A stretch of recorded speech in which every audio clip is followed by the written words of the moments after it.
Do you know that there's a shortage of CO2? Hello, this is Reinhard von Hennigs. And no, this is not about global warming. This is about the fizz in the glass.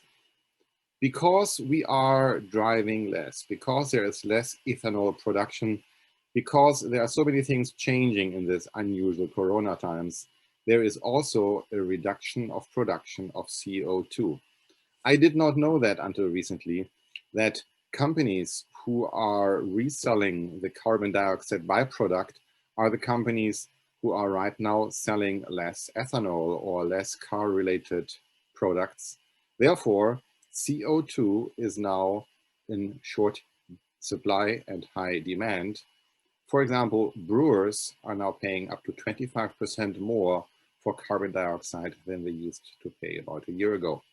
The sudden increase in CO2 prices and the reduction in CO2 supplies also means that cans of carbonated drinks are now scarcely. And maybe you're not shopping as much. I am definitely not shopping that much on my end. But I heard reports that the variety of flavors from carbonated drinks is also lower.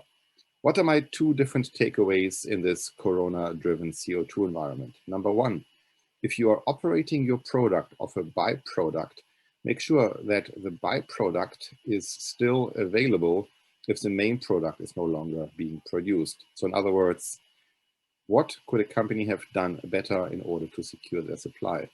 And number two, if you are operating with a byproduct, what could be an alternative business model for you to stay successful?